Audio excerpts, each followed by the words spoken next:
మన ప్రభైన యేసు క్రీస్తు నామంలో కూడి వచ్చిన ప్రతి ఒక్కరికి వందనాలు తెలుపుకుంటూ దేవుని యొక్క పరిశుద్ధ గ్రంథంలో నుంచి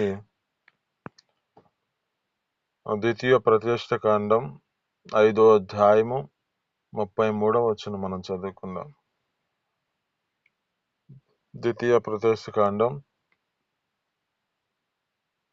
5వ అధ్యాయము 33వ వచనం.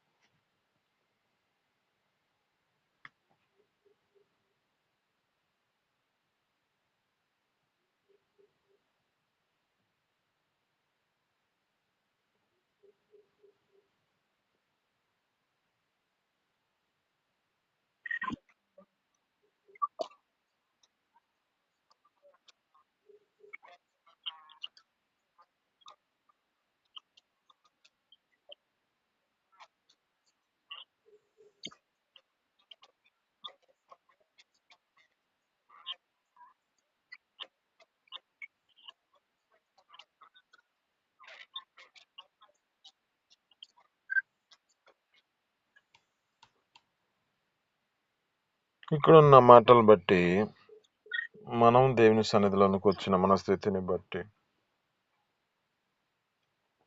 జాగ్రత్త పడు అనే మాట మన జీవితాల్లో గుర్తుంచుకుందామండి.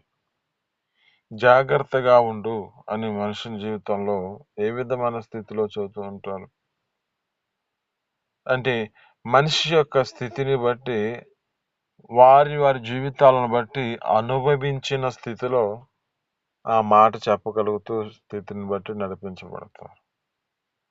ఒక కుమారుడు తన తండ్రిని ఇలాగ నడిపించబడకూడదు, ఇలాగుండు జాగ్రత్తగా అని చెప్పగలగడానికి కారణం వారి జీవితాలను బట్టి, వారు కలిగి ఉన్న అనుభవాన్ని బట్టి, వారి స్థితిని బట్టి ఈ విధమైన స్థితిలో చెబుతూ ఉంటారు. అయితే ఇక్కడ జ్ఞాపకం చేసుకుంటే మన జీవితాల్లో కూడా ఈ యొక్క పాలు తేనెలు ప్రవహించే ప్రదేశానికి వెళ్ళాలంటే మనం ప్రతి విషయాల్లో మనం జాగ్రత్తగా నడిపించబడాలి. ఈ పాలు తేనెలు ప్రవహించే ప్రదేశము ఇప్పుడు ఒక నిదర్శనంగా మనం ఇప్పుడు వెళ్తున్న స్థితిని బట్టి దేవుని యొక్క సన్నిధికి వెళ్తున్నాం. ఈ దేవుని యొక్క సన్నిధిలో మనం పొందుకుంటున్న మేలులే కానీ అనేకమైన స్థితిలో మన జీవితాల్లో అనుభవిస్తున్నాం కనుక ఇప్పుడు మనం మన జీవితాల్లో ఏం కావాలంటే జాగ్రత్త ఉండాలి, జాగ్రత్త కలిగి ఉండాలి. ఏ విషయాల్లో జాగ్రత్త ఉండాలి? ఒకటి, మన జీవితాలలో వినుటలో జాగ్రత్త ఉండాలి. ఇక్కడ వినేదానిలో మన స్థితిని బట్టి కొంతమంది తమ జీవితాలలో నడిపించబడుతున్న స్థితిలో ఉంటున్నారు, కానీ కొంతమంది తమ జీవితాలు నడిపించబడలేని పరిస్థితి. ఆ దేవుని సన్నిధికి వస్తారు, కానీ ఏం చేస్తూ ఉంటారంటే మాట వినలేని పరిస్థితి నడిపించబడతారు. మనకు తెలిసిన యొక్క మాటలే దేవుడు ప్రత్యేకమైన పరిస్థితుల్లో ప్రతి ఒక్కరితో దేవుడు మాట్లాడుతున్న రీతులు వేరుగా ఉంటాయి. యోనా గారితో మాట్లాడాడు, అలాగే లోతు గారితో మాట్లాడాడు, అలాగే సౌలు గారితో మాట్లాడాడు. వారి జీవితాల్లో జ్ఞాపకం చేసుకుంటే దేవుని యొక్క సన్నిధిలో నడిపించబడుతున్న వారే, ఆ దేవుని యొక్క సన్నిధిలో తమ జీవితాలు నడిపించబడుతున్న స్థితిలో ఉన్న ఇప్పుడు అక్కడ జ్ఞాపకం చేసుకుంటే వీరి జీవితాలలో ఆత్మీయ స్థితిలో బలపరచబడుతూ ఉన్నా ఇప్పుడు మనిషి జీవితంలో ఏం కావాలంటే జాగ్రత్త. దేని విషయంలో జాగ్రత్త? వినుటలో జాగ్రత్త, వినే మాటలో జాగ్రత్త. ఈ వినగలిగితే నీ జీవితంలో క్షేమం ఉంటది. వినగలిగితే నీ జీవితంలో ఆ దేవుని సన్నిధిలో ఉన్న మేలును అనుభవించగలుగుతావు. వినితే నీ జీవితంలో పాలు తేనెలు ప్రవహించే ప్రదేశానికి వెళ్ళడానికి నీ జీవితంలో అవకాశం ఉంటుంది. ఇక్కడ ఈ యొక్క వ్యక్తులను గుర్తు చేసుకుంటే కొన్ని మాటలు మనం గుర్తు చేసుకుందాం. రమణ యోనా గారిని దేవుడు ఏం చెప్పి ఉన్నాడు? ఆ మనిషి యొక్క జీవితంలో జ్ఞాపకం చేసుకుంటే నీవు ఆ నినివే పట్టణస్థులు వారి వారి జీవితాలను బట్టి దుష్టత్వం చేత ఆ యొక్క వారు నడవడిక మంచిగా లేదు. కనుక నీవు ఆ ప్రాంతానికి వెళ్ళి ప్రకటన చేయి. ఏమని ప్రకటన చేయాలి? ఇలా నాశనం అయిపోతుంది, ఈ విధమైన స్థితిలో ఉన్నారు అని చెప్పి నీవు పోయి ప్రకటన చేయి అని చెబితే ఈయన ఎక్కడికి వెళ్తున్నాడు? ఇప్పుడు ఏ పరిస్థితి, ఎటు వెళ్ళిపోతున్న పరిస్థితి? దేవుని మాటకు తన జీవితంలో వినవలసిన వాడు కదా, దేవుని సన్నిధికి వచ్చిన వాడు దేవుని యొక్క మాటను అంగీకరించి నడిపించబడవాలి కదా. మరి ఈ స్థితిని బట్టి ఇప్పుడు ఎక్కడికి వెళ్తున్నాడు? తార్షీష్ పట్టణానికి వెళ్తున్నాడు. చెప్పిన మాట ఏమిటి? వినిన మాట ఏమిటి? వినిన యొక్క స్థితిలో నడిపించవలసిన వాడు జాగ్రత్తగా దానిని నడిపించబడలేని పరిస్థితి. ఈ యొక్క వ్యక్తి జీవితం అక్కడ జ్ఞాపకం చేసుకుంటే ఏమైపోయింది? తర్షీష్ పట్టణానికి వెళ్ళిపోయాడు. తన జీవితంలో అక్కడ తర్షీష్ పట్టణానికి వెళ్తున్న సమయంలో ఆ ఓడలో ప్రవేశిస్తూ ఆ ఓడలో ప్రయాణం చేస్తున్నప్పుడు తన జీవితంలో గొప్ప తుఫాను రేగిందంట అక్కడ. ఇప్పుడు ఆ తుఫాను రేగిన దాన్ని బట్టి అక్కడ పరిస్థితి అంతా ప్రతి ఒక్కరు ఏం చేస్తున్నారంటే వారి ప్రాణాపాయ పరిస్థితిలో ఉండి ఇప్పుడు వారి వారి దేవుళ్లకు దేవతలకు ప్రార్థిస్తున్నారంట. యోనా గారు మాత్రము ఆ ఓడములో అక్కడ నిద్రపోతూనే ఉన్నాడంట. ఒక వ్యక్తి మాట్లాడుతున్నాడు, ఓ నిద్రపోతా లే, మీ దేవుడికి నువ్వు ప్రార్థన చేయి అంటూ ఉన్నాడు. ఇక్కడ ఉన్న మాటల్లో జ్ఞాపకం చేసుకుంటే ఈ స్థితిని బట్టి వారి వారి జీవితాలలో వారి యొక్క జీవితాలను బట్టి అక్కడ ప్రాణాపాయ పరిస్థితి ఎందుకు వచ్చింది చూడండి. వినిన మాటల్లో చాలా జాగ్రత్తగా వినాలి. ఈ వినే విషయంలో కొంతమంది తమ స్థితిని బట్టి ఆత్మ సంబంధముగా ఆలోచించలేని పరిస్థితిలో, అలాగే ఆ వినిన దానిని అనుసరించి నడిపించబడలేని పరిస్థితుల్లో, వినిన దాన్ని తన జీవితంలో చేయవలసిన ప్రకారం చేయలేని పరిస్థితి. ఇక్కడ యోనా గారు తన జీవితంలో చక్కగా వింటున్నాడు, కానీ దానిని అనుసరించి నడిపించబడాలి. ఇప్పుడు వినిన దానిని జాగ్రత్తగా దాన్ని గైకొని నడిపించబడే స్థితిలోనికి రావాలి. ఇప్పుడు కానీ అతడు తర్షీష్ పట్టణానికి వెళ్ళి ఆ యొక్క విధమైన స్థితిలో ఆ యొక్క అపాయకరమైన పరిస్థితిని తీసుకొచ్చుకున్నాడు. ఎల్లమన్న పట్టణం, నినివే పట్టణం. ఇప్పుడు ఏమైపోయింది? గొప్ప అపాయ పరిస్థితి వచ్చింది. ఇప్పుడు అపాయ పరిస్థితిని బట్టి అక్కడ జ్ఞాపకం చేసుకుంటే వారి వారి దేవుళ్ళకి అందరూ ప్రార్థన చేస్తున్నారు. ఈ వ్యక్తిని జ్ఞాపకం చేసుకుంటే ఆ వ్యక్తి అక్కడ ఉన్న మాటను బట్టి ఏం చేయబడిందంటే ఆ దినాలలో ఒక అరుదు ఒక మాట ఆ విధమైన స్థితిలో వారి జీవితాల్లో అది ఒక చిత్తం అనుకుంటూ ఉంటారు. ఏమని చేశారంటే వారి వారి పేర్లు బట్టి వాళ్ళు చీట్లు వేసుకుంటే యోనా గారి పేరు వచ్చిందంట. ఇప్పుడు ఆ యొక్క వ్యక్తిని ఏమంటున్నా, నువ్వు ఎక్కడి నుంచి వచ్చావు, నువ్వు ఏ స్థితి నుంచి నడిపించబడ్డా ఎక్కడికి అని చెప్పి ఆయన ఆరాధిస్తున్నప్పుడు ఇది నా వల్లనే వచ్చింది, నేను దేవుని మాటను వినకపోవటం వలన ఈ విధమైన పరిస్థితికి వచ్చానని చెప్పి ఆ దేవుని సన్నిధిలో ఆ వ్యక్తి ఆ విధమైన కొనసాగించుతూ ఉన్నాడు. అప్పుడు అతని జీవితంలో తన స్థితిని బట్టి నన్ను ఈ విధమైన సముద్రంలో పడవేయండి అని చెప్తే అతను పడివేయగా అక్కడ ఉన్న స్థితిని బట్టి అది నెమ్మలపరిచింది. ఇప్పుడు ఈ యొక్క వ్యక్తి ఎక్కడికి వెళ్ళిపోయాడు అంటే చేప కడుపులోనికి వెళ్ళిపోయాడు. ఇప్పుడు అతనికి తన జీవితంలో గుర్తొచ్చుతున్న మాటను బట్టి దేవుని సన్నిధిలో ఆ యొక్క చేప కడుపులో మోకరించి ప్రార్థన చేస్తున్నాడు. ప్రార్థించిన దేవుడు ఆ ప్రాంతం నుంచి అక్కడికి తనను ఆ యొక్క సముద్రం నుంచి ఆ యొక్క వ్యక్తిని బయట వేయబడి ఉండగా మరలా దేవుని సన్నిధిలో ఏ మాట అయితే బోధించాడో దేవుడు ఆ మాట ప్రకారం ఆ ప్రాంతానికి వెళ్ళాడు. నీ జీవితంలో ఒకటి గుర్తుపెట్టుకో, నీ స్థితిని బట్టి నీవు దేవుని సన్నిధికి వచ్చినప్పుడు నీవు వినుతున్న దానిని జాగ్రత్తగా గైకునే స్థితిలోనికి నడిపించబడుతున్నావా లేదు? వినే విషయంలో జాగ్రత్త లేనిపోయిన పరిస్థితులుంటే నీ జీవితంలో నీకు కలుగుతుంది అపాయం, నీవున్న ప్రదేశంలో అపాయం కలుగుతుంది, నీ స్థితిని బట్టి ప్రాణాపాయ పరిస్థితి కూడా వచ్చే పరిస్థితి ఉంటుంది. జాగ్రత్త. మాట వినుటలో జాగ్రత్త. ఈ మాట చాలా శ్రద్ధగా ఆలకించాలి. ఈ మాటలు మనం చాలా జాగ్రత్తగా వాటిని అనుసరించగలిగిన వారిగా మార్చబడాలి. వినేవారిగా కాదు, గైకొని నడిపించబడేవారిగా మార్చబడాలి. యోనా గారికి ప్రకటన చేసిన ప్రకటన అది.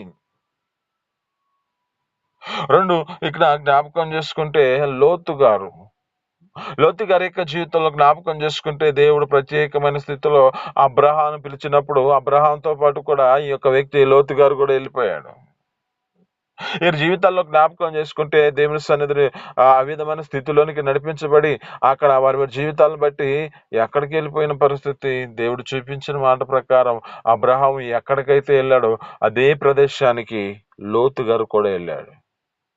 లోతు గారు వెళ్ళిన ఆ యొక్క స్థితిని బట్టి జ్ఞాపకం చేసుకుంటే వారి వారి జీవితాలలో ఒక్కొక్క వారి వారి యొక్క పరిస్థితులను బట్టి ఇప్పుడు అబ్రహాము గారి యొక్క కాపరులకును లోతు గారి యొక్క కాపరులకును కలహం పుట్టిందంట. ఎందుకు? వివాదం రేపబడిందంట. ఎందుకు అంటే వారి వారి జీవితాలలో వారికి ఉన్నవన్నీ ఆశీర్వదించబడి సమృద్ధిగా ఉండదాన్ని బట్టి వారి వారి జీవితాలలో ఉండలేని పరిస్థితి, ఇప్పుడు కలిసి ఉండలేని పరిస్థితి. ఇప్పుడు అబ్రహాం అంటున్నాడు, ఏమంటున్నాడంటే ఆ లోతు గారితో చూస్తున్నాడు, నీవు పలానా ప్రాంతానికి వెళ్తే నేను ఈ ప్రాంతానికి వెళ్తా, లేక నువ్వు ఈ ప్రాంతానికి వెళ్తే నేను ఆ ప్రాంతానికి వెళ్తా అని చెప్పి, నీ ఇష్టం, నువ్వు ఎటైతే వెళ్తావో వెళ్ళిపో అని చెప్పి ఆ లోతు గారితో మాట్లాడుతున్నప్పుడు లోతు గారు ఆ యొక్క సొదొమ గొమొర ప్రాంతాన్ని ఎన్నుకున్నాడు. ఇప్పుడు ఆ ప్రాంతాన్ని చూస్తే అంట ఎలాగుందంటే యెహోవా తోట వలె ఉన్నది అంటది మాట. యెహోవా తోట వలె అది కనపడుతుందంట. ఆ యెహోవా తోట వలె కనపడుతున్నప్పుడు ఈ వ్యక్తి ఏం చేయబడ్డాడంటే అప్పుడు అక్కడికి వెళ్ళిపోయాడు. అక్కడ ఉన్న పరిస్థితిని గుర్తు చేసుకుంటే ఇప్పుడు ఏ పరిస్థితిలో ఉన్నదంటే అక్కడున్న పరిస్థితి జ్ఞాపకం చేసుకుంటే అది వాయువు వరుస లేని పరిస్థితిలో నడిపించబడుతున్న ప్రదేశం. ఇప్పుడు దేవుడు ఏం చేయబడుతున్నాడు అక్కడ అంటున్న మాటలు జ్ఞాపకం చేసుకుంటే, లోతు నువ్వు ఆ ప్రాంతం నుంచి వెళ్ళిపో, నువ్వు తిరగొద్దు, వెనక్కి కూడా తిరగొద్దు అని ఆ వ్యక్తితో మాట్లాడుతున్నాడు, చెబుతున్నాడు. అతనికి చెప్పాడు. ఆ మాటని జ్ఞాపకం చేసుకుంటే అతని యొక్క స్థితిని బట్టి ముందుకు కొనసాగించబడు కానీ వెనకకు తిరగొద్దు. చూడండి, ఈ మాట చాలా శ్రద్ధగా ఆలకించాలి. ఈ మాటలో తన యొక్క స్థితిని గుర్తు చేస్తుంది. ఈ మాటలో తన జీవితంలో ఏ విధమైన పరిస్థితిలో ఉన్నాడో గుర్తు చేస్తుంది. ఇప్పుడు ఆ మాటలో అతడు వినగలిగిన స్థితిలోనికి రావాలి. ఇప్పుడు అయితే ఆ యొక్క వ్యక్తితో మాట్లాడుతున్న మాట ఏమిటంటే, నువ్వు వెనకకు తిరగొద్దు, ముందుకే సాగించబడు నీ జీవితంలో అని చెప్పగా అతడు వెళుతూ ఉన్నాడు. అయితే అతని యొక్క భార్య వెనక్కు తిరిగి ఆలోచిస్తున్న స్థితి. ఇప్పుడు ఈ లోతు గారు తనకు కలిగిన కుమార్తెలు ముందుకు కొనసాగించబడుతున్నారు, కానీ తన భార్య ఏం చేస్తుందంటే వెనక్కు తిరిగింది. ఎందుకు? తన యొక్క అక్కడ తనకు కలిగిన ఆ యొక్క అల్లుళ్ళు ఉన్నారు. ఇప్పుడు ఏమైపోయిందంటే లోతు గారు ఉప్పు స్తంభం అయిపోయింది. ఇప్పుడు లోతు గారు ఎక్కడికి వెళ్ళాలి? ఇప్పుడు దేవుడు చెప్పిన మాట ప్రకారం ఎక్కడికి వెళ్ళమంటున్నాడు? ఆ పట్టణానికి వెళ్ళకుండా, అయ్యా నేనంత దూరం ప్రయాణం చేయలేను, నేను ఈ పక్కన ఉన్న కొండ పక్కన ఉన్ననే ఆ కొండ పక్కన ఉన్న ప్రదేశానికి, ఆ యొక్క ఊర్లోకి వెళ్తానని చెప్పాను. దేవుడు చెప్పిన మాట ఏమిటి? ఇదే మనం నీతో మాట్లాడుతున్న మాటలు బట్టి మనం దేవుని సన్నిధికి వెళ్తున్నాం. ఇప్పుడు దేవుని సన్నిధిలోనికి వెళ్ళినప్పుడు మన జీవితాలలో మనకు బోధిస్తున్న మాటలలో వినుటలో జాగ్రత్తగా ఉంటున్నామా? ఆ మాటని అనుసరించి ఆ మాటను విని దానిని ఆచరించేవారిగా ఉంటున్నామా? లేక వినేవారిగా మాత్రమే ఉంటున్నామో జ్ఞాపకం చేసుకో. మూడో వ్యక్తి ఎవరు? సౌలు గారు. సౌలు గారు జ్ఞాపకం చేసుకుంటే అతని జీవితం దేవుని సన్నిధిలో తన యొక్క స్థితిని బట్టి గొప్పగా ఆశీర్వదించబడను. ఒక ప్రత్యేకమైన స్థితిలో తనని ఏర్పరచుకున్నాడు. ఏర్పరచుకున్న స్థితిలో సౌలు గారు అంటే కొత్త నిబంధనలో సౌలు గారు కాదు, పాత నిబంధనలో సౌలు గారు. ఈ యొక్క వ్యక్తిని ఇశ్రాయేలు ప్రజల మీదుగా రాజుగా అభిషేకించిన వాడిగా కనపడుతున్నవాడు. అయితే ఇతని యొక్క స్థితిని గుర్తు చేసుకుంటే, ఇతనితో దేవుడు మాట్లాడుతున్న మాట ఏమిటంటే, పలానా ప్రాంతాల్లోకెళ్ళి అక్కడున్న అమాలేకీయుల అందరి ప్రజలను, ఎవరిని, పురుషులనేమి, స్త్రీలనేమి, పిల్లలనేమి, అందరిని, వృద్ధులనేమి, అందరినీ, సమస్తం అక్కడున్న వాటినన్నింటినీ నిర్మూలన చేయమని చెబుతున్నాడు. మాట మాట వినుటలో చాలా జాగ్రత్తగా వినాలి. ఆ వినే మాటకి దాన్ని శ్రద్ధగా ఆలకించి దానిని అనుసరించగలిగిన వారుగా మార్చబడాలి. ఇప్పుడు ఈ వ్యక్తి జ్ఞాపకం చేసుకుంటే ఇక్కడ ఇన్నట్లుగా కనపడుతుంది. అమాలేకులను పోయి ఆ ప్రాంతంలో అందరిని నిర్మూలన చేసినట్లుగా కనపడుతుంది. కానీ కొన్ని వాటిని తీసుకొచ్చి దాచిపెట్టాడంట. ఇప్పుడు దాచిపెట్టిన పరిస్థితిని బట్టి ఏమైపోయింది, అక్కడ దేవుని యొక్క దేవుడు ఆ సమూయేలు ప్రవక్త ద్వారా ఆ యొక్క సౌలు గారికి తెలియజేస్తున్నాడు. సౌలు, నీవు దేవుడు చెప్పిన మాట ప్రకారం జీవించావా అంటే, అవునయ్యా చేశాను అంటున్నాడు. మరి ఏంది, అరుపులు వినపడుతున్నాయి, రంకలు వినపడుతున్నాయి అని చెప్పి చెబుతూ అన్నాడు దేవుడు. ఆ సమూయేలు ప్రవక్త చెబుతున్నాడు. దాన్ని బట్టి ఇవి నేను యెహోవాకి అర్పించడానికి తీసుకొచ్చాను అంటున్నాడు. అక్కడ ఉన్న మాటలు మనం చదువుదామా ఒకసారి. మొదటి సమూయేలు గ్రంథం 15వ అధ్యాయము 22వ వచనం అనుకుంటా. మొదటి సమూయేలు గ్రంథం 15వ అధ్యాయము 22వ వచనం.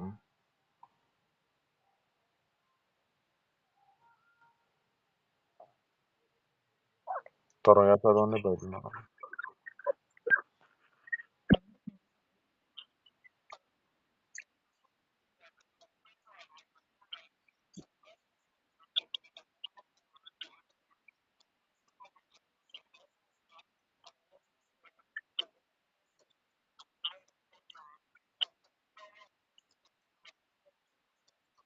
చాలండి చాలండి. ఇక్కడ ఉన్న మాటలు బట్టి ఇక్కడ ఉంటున్న మాట ఏమంటున్నాడు, ఒకడు ఆజ్ఞ గైకొనుట దాని జీవితంలో గైకొనుట మేలు, సంతోషము. ఆయనకి సంతోషం ఏమిటంటే మాట వినుట ఆ యొక్క సంతోషం ఆయనకి.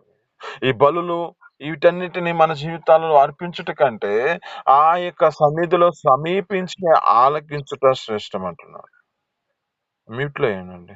ఇక్కడ జ్ఞాపకం చేసుకుంటే, అయితే ఇక్కడ అంటున్న మాటను బట్టి దేవుని యొక్క సన్నిధికి వచ్చిన మన జీవితాలలో దేవుడు మనతో ఏం మాట్లాడుతున్నాడో ఆ మాట ప్రకారం జీవించగలిగిన వారుగా మార్చబడాలి.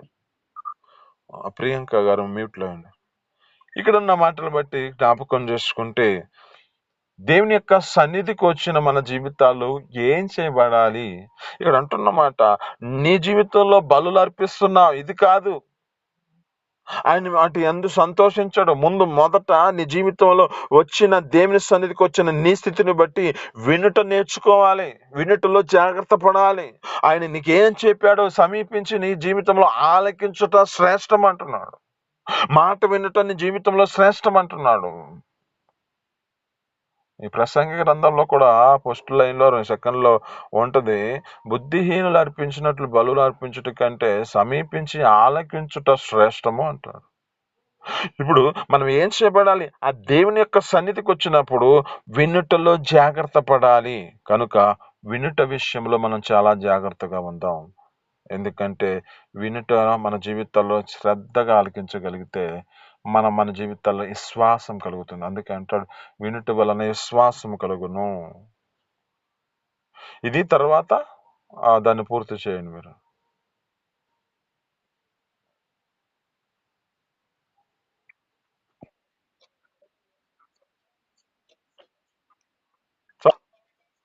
ఇది మాట ఇప్పుడు మాట, వినుట వలన విశ్వాసము కలుగును. తర్వాత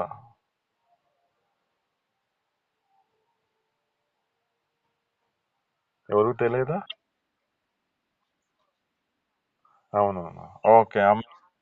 ఇక్కడ అంటున్న మాటలు బట్టి అంటే ఇప్పుడు మన జీవితాల్లో ఏం కావాలి, దేవుని యొక్క మాటను వినేవారిగా మనం మార్చబడాలి. ఆ వినుట మన జీవితాల్లో ఆ క్రీస్తుని గుర్చిన ఆ సువార్తను వినగలిగిన వారుగా మనం మార్చబడి దానిని జాగ్రత్తగా గాయకొన్న వారిగా మనం నడిపించబడే స్థితిలోనికి రావాలి.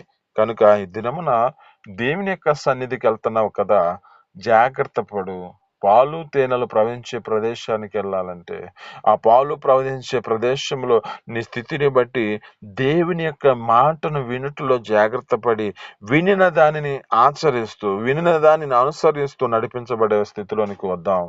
ఈ దినం మనతో మాట్లాడుతున్న మాటలను బట్టి ఒక యోనా గారిని, లోతు గారిని, సౌలు గారిని మనకు గుర్తు చేశారు. నువ్వు దేవుని సన్నిధిలో ఎలాగున్నావో ఒకసారి జ్ఞాపకం చేసుకో. ఈ మాటలు మీ వెనుకల్లో దీవించి ఫలించును గాక. చిన్ని ప్రార్థన. పరిశుద్ధుల జీవాధిపతి ఆశ్చర్యకరుడు మహోన్నతుడ నీకు స్తోత్రాలు. మీ అపారమైన ప్రేమ చేత మీ కృప చేత మీ సన్నిధులను మమ్మల్ని నడిపించిన దేవానికి స్తోత్రాలు. జాగ్రత్తగా ఉండము అంటున్నాను తండ్రి. మా జీవితాలలో వినుట విషయంలో మేము జాగ్రత్త పడినట్లుగా కృప చూపించి మాకు సహాయం చేసి మీ సన్నిధిలో నిలబెట్టుకుండేందుకు స్తోత్రాలు తండ్రి. మా జీవితాలను నా తండ్రి దేవా నా తండ్రి ఒక సౌలు గారిని, ఒక యవన గారిని నా తండ్రి, ఒక నా తండ్రి విధమైన లోతు గారిని మీరు తెలియజేసిన బట్టి స్తోత్రం. మా జీవితాలలో అయా దేవుని సన్నిధిలో ఉంటున్నా, మీ సన్నిధిలో చేసుకుంటున్నా, ఆ విధమైన స్థితికి వస్తున్నా నా తండ్రి. నీ మాటను వినకుండా మేము నడిపించబడుతున్న స్థితి ఏమన్నదో మా జీవితాల్లో నా తండ్రి దాన్ని సరి చేసుకుని నీ సన్నిధిలోకి వచ్చిన మా జీవితాల్లో నీ చెప్పే మాట ప్రకారం మేము జాగ్రత్తగా గైకొంటూ నడిపించబడుతూ ఆ నిత్య జీవార్థమైన పరలోక రాజ్యానికి సిద్ధపాటు కలిగి ఉండే కృపను మాకు దయచేయమని యేసు పరిశుద్ధ నామమున అడిగి పొందుకొని జీవిస్తున్నాను తండ్రి. ఆమేన్.